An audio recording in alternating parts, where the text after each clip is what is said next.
হাওড়া জেলা হাসপাতালে CT scan বিভাগে একটি 12 বছরের নাবালিকাকে যৌন নির্যাতনের অভিযোগকে কেন্দ্র করে শনিবার গভীর রাতে উত্তেজনা ছড়ালো হাসপাতাল চত্বরে। হাসপাতাল সূত্রে খবর যে গত 28শে আগস্ট অসুস্থ অবস্থায় হাওড়া হাসপাতালে ভর্তি হয়েছিল শিবপুরের বাসিন্দা ওই নাবালিকা। শনিবার রাত 10:30টার সময় তাকে সিটি স্ক্যান করতে নিয়ে যাওয়া হয়েছিল। অভিযোগ, ওই সময় সিটি স্ক্যান বিভাগে কর্তব্যরত আমান রাজ নামে এক অস্থায়ী কর্মী ওই কিশোরীকে যৌন নির্যাতন করে, এমনকি যাতে ওই নাবালিকাকে ভয় দেখানো হয়। পুলিশ সূত্রে জানা যায়, নাবালিকা পরিবারের লোকজনকে প্রথমে স্ক্যান বিভাগে ঢুকতে দেওয়া হয়নি, তাদের বাইরে অপেক্ষা করতে বলা হয়েছিল। কিন্তু কিছুক্ষণ পর ওই নাবালিকা দৌড়ে বেরিয়ে এসে তার পরিজনদের কাছে চলে যান। এরপরে এই খবর ছড়িয়ে পড়তেই হাসপাতাল চত্বরে উত্তেজনার সৃষ্টি হয়। ওই নাবালিকার পরিবার ও অন্যান্য রোগীর পরিবারের লোকেরা হাসপাতাল চত্বরে বিক্ষোভ দেখাতে থাকে। রাতে হাসপাতাল চত্বরে তীব্র উত্তেজনা ছড়িয়ে পড়ে ছুটে আসেন হাওড়া সিটি পুলিশের পদস্থ কর্তারা। নামানো হয় বিশাল পুলিশ বাহিনী। পরিবারের লোকের কাছ থেকে যৌন নির্যাতনের অভিযোগ পেয়েই পুলিশ সিটি স্ক্যান বিভাগের ওই অস্থায়ী কর্মীকে প্রথমে আটক করে জিজ্ঞাসাবাদ করার পর তাকে গ্রেফতার করা হয়। এদিন রবিবার সকাল থেকে দফায় দফায় প্রথমে বাম, পরে বিজেপি বিক্ষোভ দেখিয়ে হাসপাতাল চত্বরে সভা করে। এমনকি হাসপাতালের সুপারকে পদত্যাগের দাবিতে ডেপুটেশন দেওয়ার কর্মসূচিও করেন তারা। সুপারের ঘরে ঢুকেও বিক্ষোভ দেখান বাম নেতা কর্মীরা।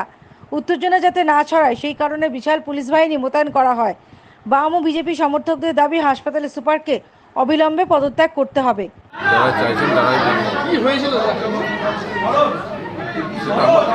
যা হয়েছিল আমরা থানাতে জানিয়েছি, যা ব্যবস্থা নেওয়ার, যেটা আইনানুগ ব্যবস্থা নেওয়া হবে। কি হয়েছিল আমি তো ঘটনাস্থলে ছিলাম না, আমি সঠিকভাবে বলতে পারবো না।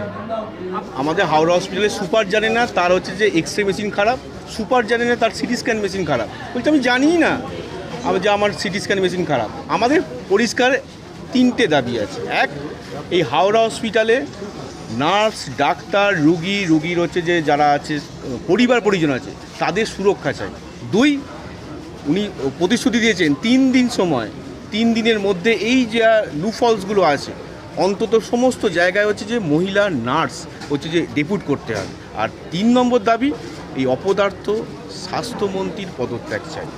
सीपीएम बीजेपी आंदोलन कर रहा है। हावड़ा अस्पताल में जो घटना घटा है वो घटना हम सीपीएम बीजेपी वो मछली पकड़ने का कोशिश कर रहा है।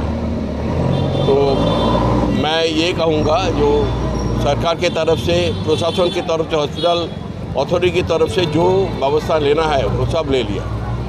पुलिस उसको अरेस्ट किया, जो जिसका माने ऊपर जो आरोप है उसको अरेस्ट किया पुलिस, और उसको कोर्ट में फॉरवर्ड भी किया।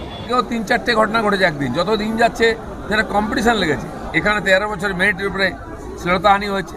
নিউটাউনে এক ব্যবসায়ীকে হত্যা করা হয়েছে গুলি মেরে। সেখানেই মাধ্যমে বর্ডারে 7 বছরের মেয়ের উপরে আর রেপ হয়েছে। এই যে ঘটনা ঘটে চলেছে তার bureau report, the United India news.